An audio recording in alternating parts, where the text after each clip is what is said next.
Thank you Jesus. प्रभु का धन्यवाद हो, प्रभु की तारीफ हो, प्रभु की महिमा हो। तो आज का जो वचन है, प्रभु हमसे बात कीजिए पवित्र आत्मा जी। अगर किसी को मिले व्यवस्था विवरण 33 का 29, अगर हो सके तो पूरा सेंड कर दो, कोई एक जना हो सके तो, सभी नहीं, एक। लिखा है व्यवस्था विवरण 33 का 25 में, प्रभु आपसे और मुझसे कह रहा है, सुनना। तेरे जूते लोहे और पीतल के होंगे, और जैसे तेरे दिन वैसे ही तेरी शक्ति हो। ये भविष्यवाणी है। बोलो, प्रभु ये भविष्यवाणी मैं अपने लिए ग्रहण करती हूँ। प्रभु कह रहा है कि तेरे जूते लोहे और पीतल के होंगे, और जैसे तेरे दिन वैसे ही तेरी शक्ति हो।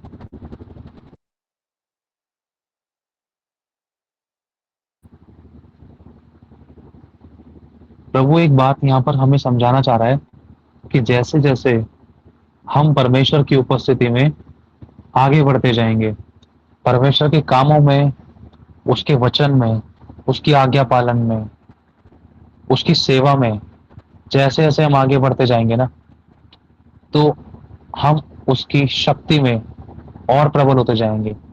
हमारे दिन के अनुसार हमारी शक्ति बढ़ेगी। एक सेकंड। जैसे हमारे जो भी दिन है, मान लो आज आज मेरे ना सीधे हाथ में से सामर्थ्य निकल रही है। तो जब हम जब मैं दूसरे दिन में जाता हूँ, जब सेकंड डे लगता है, तो सेकंड डे में जब मैं किसी के लिए प्रार्थना कर रहा हूँ तो मेरे कपड़ों में से सामर्थ्य निकल रही है। जब तीसरे दिन मैं प्रार्थना कर रहा हूँ तो मेरे बोलते बोलते लोग चंगे हो रहे हैं। जब चौथे दिन मैं प्रार्थना कर रहा हूँ तो मुझे देखकर लोग चंगे हो रहे हैं। जब पांचवें दिन मैं प्रार्थना कर रहा हूँ, जब मैं पांचवें दिन कोई अगर मुझे देख रहा है, अगर मेरे बारे में सुन रहा है, तो वो छुटकारा पा रहा है। जब छठे दिन मैं प्रार्थना कर रहा हूँ, तो मतलब कहीं ना कहीं से परमेश्वर किसी ना किसी तरीके से मुझे day by day, step by step बढ़ाता जा रहा है। ये प्रभु का वचन कह रहा है। अगर आपको लग रहा है कि आपके धन में घटी है, आज आपके पास जो भी अमाउंट है, जो भी ब्लेसिंग है, अगर आप प्रभु के वचन के अनुसार नम्रता, दीनता और उसके मार्ग पर चलते जाओगे। अगर ये मार्ग पर चलने वाली बात बोले तो बहुतों के क्वेश्चन हो सकते हैं, होते हैं कि भैया प्रभु के मार्ग पर चलना तो चाहते हैं लेकिन चल नहीं पाते, स्थिर नहीं रह पाते। चिंता मत करो, प्रभु को पता है कि तुम स्थिर नहीं रह सकते। इसलिए प्रभु तुम्हें लोहे के जूते, तेरे जूते लोहे और पीतल के होंगे। ये जूते वो होते हैं जो कांटे और पत्थरों के द्वारा, कांटे और पत्थरों पर भी बिल्कुल स्थिर रहते हैं। कितने भी खतरनाक कांटे हों, कितने भी खतरनाक जहरीले पौधे हों या जहरीले जीव जंतु हों, अगर ऐसे जूते आप पहनकर चल रहे हो, कहने का मतलब आपके पाँव में परमेश्वर इतनी सामर्थ्य देगा, आपके कदमों को इतना परमेश्वर मजबूत बनाएगा वचन के मार्ग पर। जब आप परमेश्वर की उपस्थिति में चलोगे, प्रभु के काम के लिए जब अपने आप को आगे बढ़ाओगे, ये स्पिरिचुअली है। ऐसी कोई भी बात, ऐसा कोई भी विचार, ऐसा कोई भी व्यवहार जिसमें आप बने नहीं रह पा रहे थे, आप निरंतर परमेश्वर के साथ प्रार्थना आराधना में जुड़ना चाहते हो, नहीं रह पा रहे, आपके पैर लड़खड़ा रहे थे। आप परमेश्वर की संगति में कंटिन्यूसली जाना चाहते हो, नहीं रह पा रहे थे, नहीं जा पा रहे थे। किसी न किसी प्रकार का कांटा आपके पैरों में चुभ रहा था, किसी न किसी प्रकार के दर्द आपके पैरों में हो रही थी। मतलब आप चढ़ना तो चाह रहे हो परमेश्वर की चट्टान पर, उसकी उपस्थिति में, लेकिन कहीं ना कहीं किसी न किसी तरीके से कोई ना कोई आपकी टांग को खींच रहा है, या कहीं ना कहीं किसी न किसी तरीके से आपके पैरों में चोट लग रही थी, जिसके कारण आपका ध्यान उस चोट पर जा रहा था और आप परमेश्वर की उपस्थिति में नहीं जा पा रहे थे। तो परमेश्वर की उपस्थिति में जाने के लिए हमें सब प्रकार के कांटों को, पत्थरों को कुचलते हुए हमें प्रभु की महिमा के लिए प्रभु के मार्ग पर आगे बढ़ना होगा, क्योंकि प्रभु का वचन कहता है मार्ग यही है, इसी पर चलो। और जैसे हम प्रभु के मार्ग पर चलते हैं, अगर हम बात करें, जैसे कि आप लोगों को पहले भी बताया था, हमारी वेदी पर है ना आग होनी चाहिए। हमारी जो वेदी है, प्रार्थना की जो वेदी है, आग होनी चाहिए। प्रभु क्यों कह रहा है आज आग होनी चाहिए? आग इसलिए होनी चाहिए क्योंकि देखो, एक बर्तन ले लो, कोई भी स्टील का ले लो या मिट्टी का ले लो, हल्का सा वो टूटा हुआ पड़ा है, चटका पड़ा है, कोई गिलास है वो चटका हुआ पड़ा है, तो अब उसके अंदर अगर पानी डालेंगे तो उसके अंदर से पानी निकल जाएगा, है ना? वो कैसा भी बर्तन है, अगर वो चटका है, टूटा है, छेद वाला है, तो उसके अंदर से निकल जाएगा, चाहे कितने भी कीमती पदार्थ है, कितने भी कीमती वस्तु उसके अंदर डाले लिक्विड में, सब निकल जाएगा। तो इसी प्रकार से ना आज बहुत से विश्वासियों की जीवन रूपी वेदी ना टूटी हुई है। क्यों टूटी हुई है? क्योंकि हम पहाड़ी पर नहीं चढ़ पाते हैं। पहाड़ी पर चढ़ने के लिए ना प्रभु में लोहे और पीतल के जूते दे रहा है। ये आत्मिक है, समझना। पहाड़ी पर चढ़ने का मतलब है, मान लो इसको एक इमेजिनेशन करना, अपनी आंखों को बंद कर लो, उसको ध्यान से सुनना। प्रभु आज आपसे अलग तरीके से बात करेगा। बस आप इस बात को ध्यान से सुनना कि जो एक पहाड़ है वो बहुत ऊंचा है, बहुत ऊंचा। जैसे हमने मूसा की मूवी देखी होगी, उसमें बहुत बड़ा पहाड़ है, मूसा को जाने में चढ़ने में काफी लंबा टाइम लग जाता है ना। तो जब हम इन चीजों को ध्यान से पढ़ते हैं, ध्यान से समझते हैं, कहीं ना कहीं यहोवा हमें इस बात को लेकर सिखलाता है कि अगर हम अब्राहम को देखें, तो अब्राहम कहते हैं अपने बच्चे के बारे में कि प्रभु मैं तुझे कैसे दे दूं? अच्छा चलो ठीक है, कहां पर कैसे देना है? प्रभु कहता है अपने बच्चे को लेकर उस पहाड़ी पर आ जा। प्रभु अब्राहम को एक पहाड़ी पर बुलाता है, बहुत ऊंची पहाड़ी। पहाड़ी पर इसीलिए बुलाता है, अगर अब्राहम को गली के पीछे बुलाऊंगा ना मैं, तो अब्राहम को सोचने का टाइम नहीं मिलेगा, जल्दी से अपने बच्चे को लाकर बलि कर देगा। लेकिन अगर अब्राहम को बहुत दूर, बहुत ऊंचाई पर लेकर जाऊंगा ना, तो बीच में इसकी परीक्षा हो सकती है कि इसका क्या पता मन बदल जाए, या इसके ख्याल बदल जाए, क्या पता ये वापस चला जाए, इसको सोचने का मौका मिल जाएगा। लेकिन मैं फिर भी इसको परखूंगा कि सच में ये अपनी दौड़ को पूरी करेगा, या आधे रास्ते से वापस लौट जाएगा, या किसी के भरमाने में आ जाएगा। इसी प्रकार एक विश्वासी जब पहाड़ी पर जाने की कोशिश करता है, शुरुआत करता है ना, तो उसकी टांगे कमजोर पड़ती हैं। पहाड़ी का मतलब ध्यान रखना, परमेश्वर की उपस्थिति। जब पहाड़ी की चोटी पर पहुंचते हैं, तो वो एक प्रार्थना का स्थान है। पूरी बात ध्यान से सुनना। जब एक पहाड़ी की चोटी पर पहुंचते हैं, तो वो एक प्रार्थना का स्थान है। आज शैतान बिल्कुल भी नहीं चाहता है कि आप लोग प्रार्थना के स्थान पर जाओ। अगर हम शुरुआत में देखें प्रभु के अभिषिक्त अब्राहम के बारे में, तो अब्राहम पहाड़ी पर गए। अब्राहम के बाद मूसा के बारे में पढ़ते हैं, तो मूसा नबी पहाड़ी पर गए। अगर मूसा के बाद यहोशू के बारे में पढ़ते हैं, यहोशू के बारे में पहाड़ी को लेकर कुछ लिखा है, यहोशू की भी कहीं लड़ाई हुई थी। अगर हम आगे चलते हैं, धीरे धीरे करके एलिया के बारे में पढ़ते हैं, तो एलिया ने साफ कह दिया था, सेनाओं के यहोवा जिसके सम्मुख में उपस्थित रहता हूँ। कहा, जब हम दूसरे राजा पहला अध्याय में पढ़ते हैं, तो वहां पर वो राजा और उसके सिपाही, 50 सिपाही, उसका एक प्रधान जब उसको बुलाने के लिए आते हैं, एलिया को कहाँ होता है? पहाड़ी पर, ऊंचे पर बैठा होता है, यहोवा की उपस्थिति में। अब जब हम एलिया के बारे में पढ़ते हैं, तो एलिया भी, जब एलिया के टाइम पर जो विधवा होती है, विधवा का जो बेटा मर चुका था, जब वो विधवा अपने बेटे को जिंदा करवाने के लिए जब एलिया के पास आती है, तो एलिया पहाड़ी पर होता है, एलिया भी पहाड़ी पर होता है। जब हम आगे चलते हैं, हबक्कुक के बारे में पढ़ते हैं, तो हबक्कुक का भी पहाड़ी के साथ जिक्र किया गया है। जब हम और आगे चलते हैं, कहीं ना कहीं हम यूहन्ना बपतिस्मा देने वाले के बारे में पढ़ते हैं, जंगल और पहाड़ियां। जब हम और आगे चलते हैं, तो कहीं ना कहीं हम यीशु मसीह के बारे में पढ़ते हैं। यीशु मसीह बौर होने से कहीं पहले अपने पिता के साथ संगति करने पहाड़ी पर जाया करता था।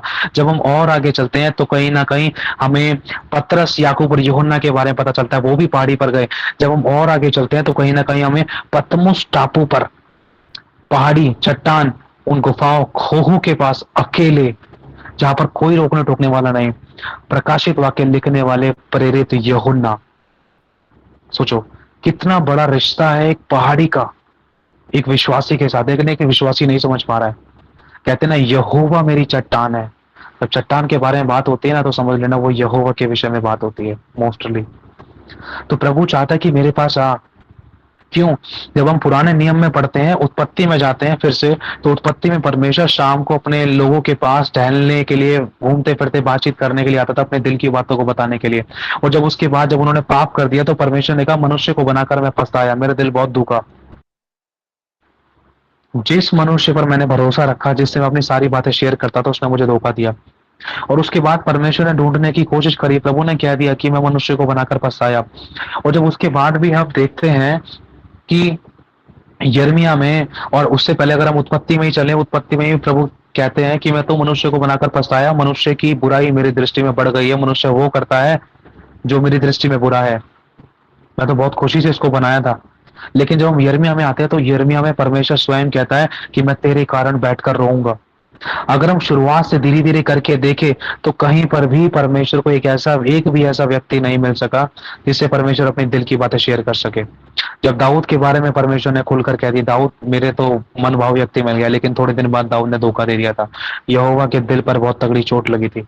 आज परमेश्वर उस चट्टान पर बुलाना चाहता है। जब मूसा से परमेश्वर ने दिल खोल कर आमने सामने बात करने की कोशिश करी, परमेश्वर ने सोचा चलो मूसा मेरा एक एक दिल को छूने वाला एक वर्शिपर बन जाएगा, ये प्रॉफिट है, ये एक वर्शिपर बन जाएगा, क्योंकि मूसा एक आराधक भी था। अगर हम शुरुआत में पढ़ते हैं मूसा नबी के बारे में, तो मूसा ने स्तुति गान गाया यहोवा का।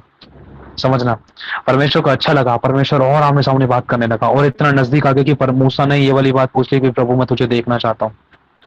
और जब हम उसके और आगे जाते हैं, तो परमेश्वर की जो उपस्थिति पर मूसा आमने सामने जब बात करते थे, तो परमेश्वर को बहुत खुशी होती थी। लेकिन एक समय ऐसा आया कि मूसा ने भी परमेश्वर को पवित्र करके नहीं ठहराया, वहां पर परमेश्वर का दिल टूट गया।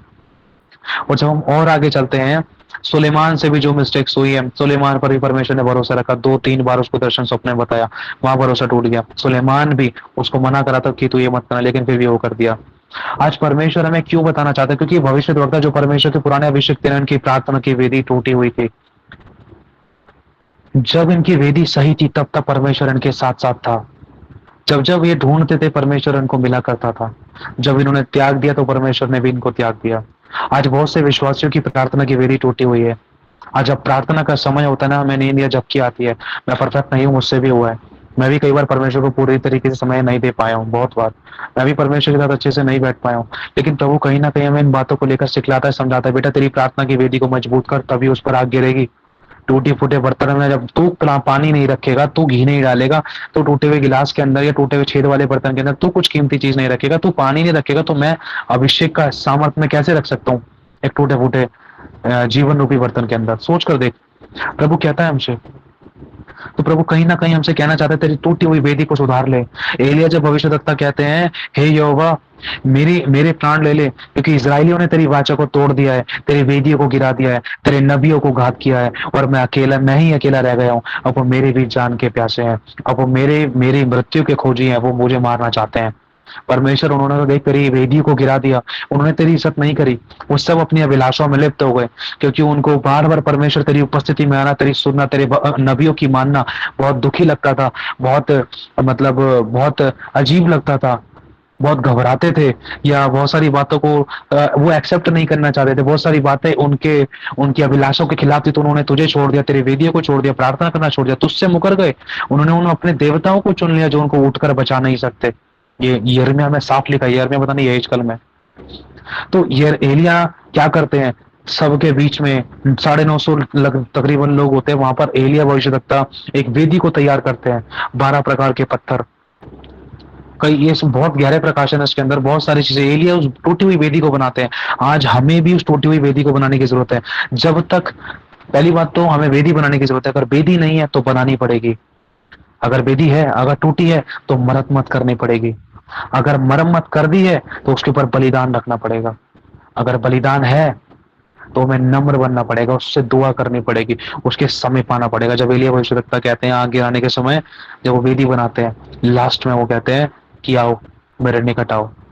वेदी बनने के बाद घुटने टिकाकर इज़राइल के परमेश्वर यहोवा को पुकारते हैं, कहते हैं हे इब्राहिम, इसहाक और इज़राइल के परमेश्वर यहोवा, मेरी सुन, मेरी सुन। ये लोग जान लें कि मैंने वचन, ये सारे काम तुझसे वचन पाकर किए हैं। ये लोग जान लें कि ये सारे काम मैंने तुझसे आज्ञा पाकर किए हैं। मेरी सुन, मेरी सुन, हे यहोवा, तू ही इनके मन को लौटा ले आता है।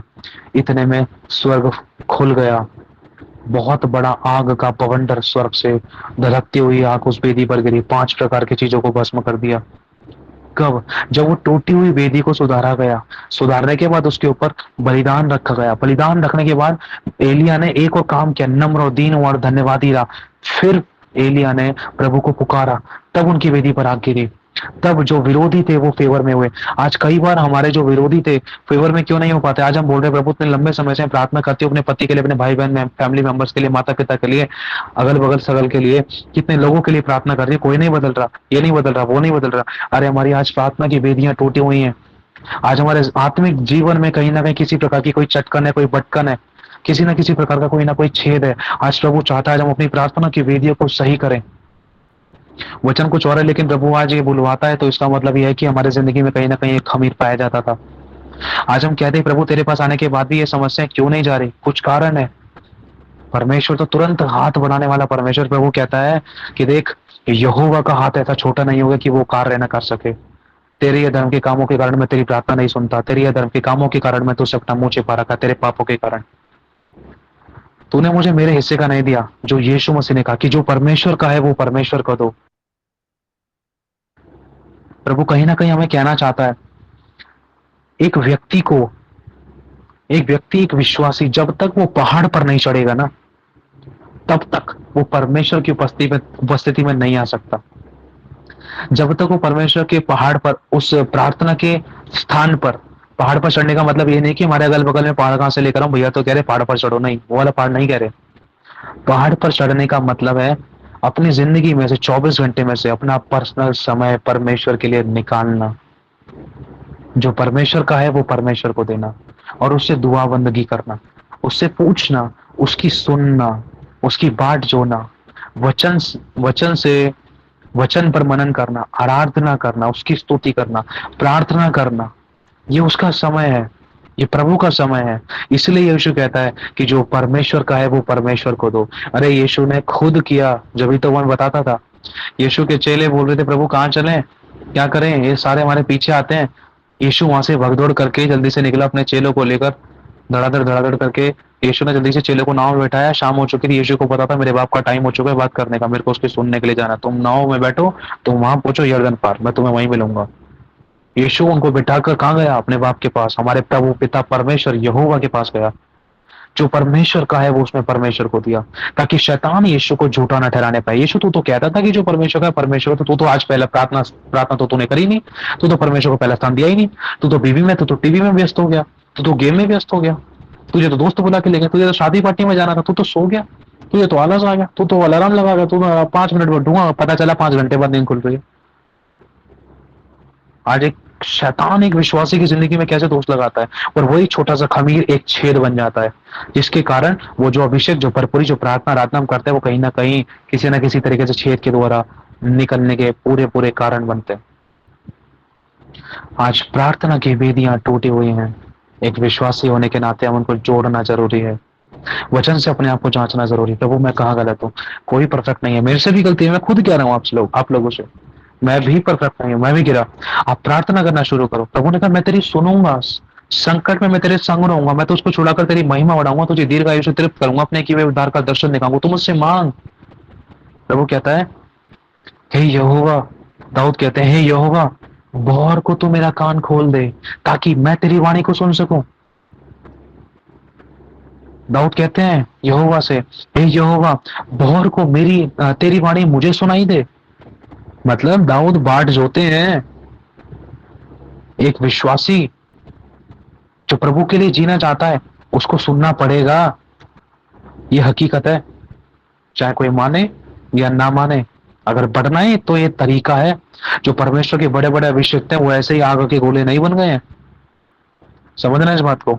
वो ऐसे ही आग के गोले नहीं बन गए हैं, उनकी हमने स्टोरी नहीं देखी है, उनकी हमने ग्लोरी देखी है, उनकी हमने महिमा देखी है, उनका हमने बढ़ना देखा, उनके द्वारा बड़े बड़े चमत्कार होते हुए देखे। लेकिन उन चमत्कार होने से पहले वो कैसे पिसकर निकले हैं। लिखा है गेहूं का दाना भूमि में पिसकर जब तक मर नहीं जाता तब तक वो अकेला रहता है, लेकिन जब वो मर जाता है तो बहुत फल फलता है।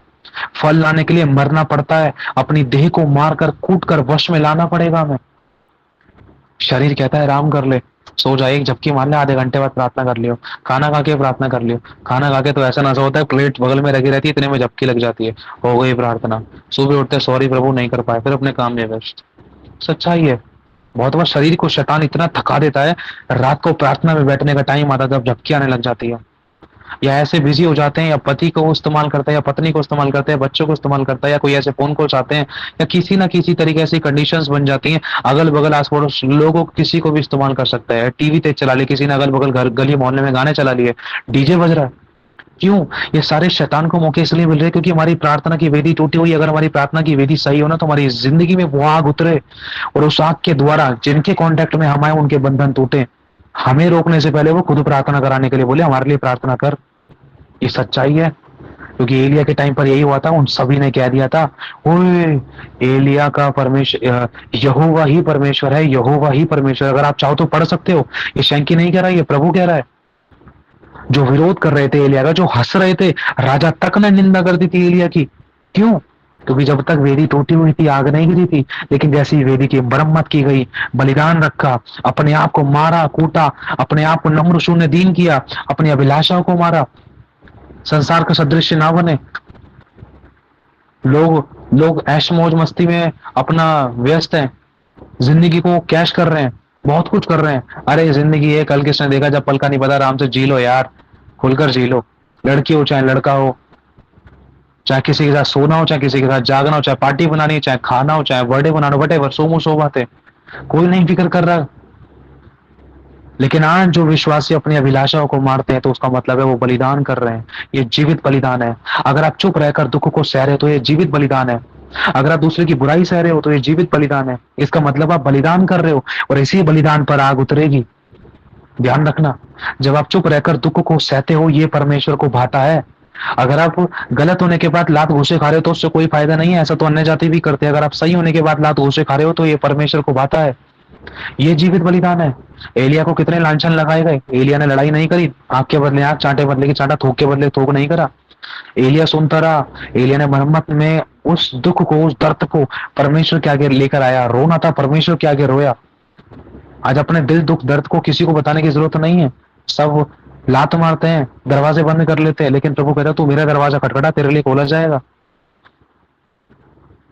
लेकिन हम खुदा के पास जब आते हैं, जब सारी जगह से ठोकर खाते हैं, प्रभु कहते हैं तो मेरे पास आ। लेकिन हमें प्रभु के पास आने का टाइम नहीं है। जब जिंदगी की हालत परिस्थिति और बिगड़ जाते हैं ना, तब हमें यीशु याद आता है। प्रभु मुझे यीशु मिल गया, मुझे यीशु मिल गया। पहले कहाँ था? समस्या के टाइम पे यीशु मिल जाता तुम्हें। जब सब कुछ अच्छी तरीके से मिल रहा था, तब कहाँ चला जाता है हमारा यीशु?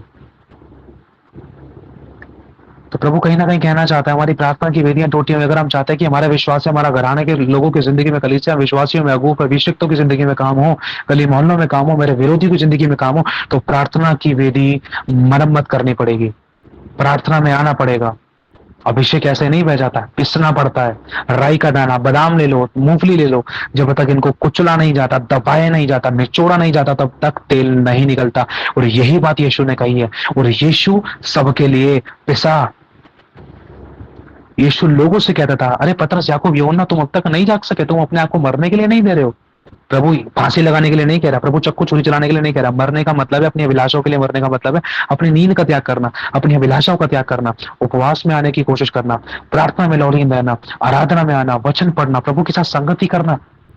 ये नहीं कि डिस्कोबाजी। मतलब कहने का मतलब ये है, हो सकता है कि ऐसा आपके फ्रेंड, रिलेटिव रिलेशनशिप, आपके घर आने फैमिली मेंबर्स या जो भी हैं, जो भी आपके करीबी हैं, हो सकता है कि वो चाहे प्रभु को जानते या नहीं जानते, लेकिन वो ऐश मौज कर रहे हैं, वो आपको बुला रहे हैं।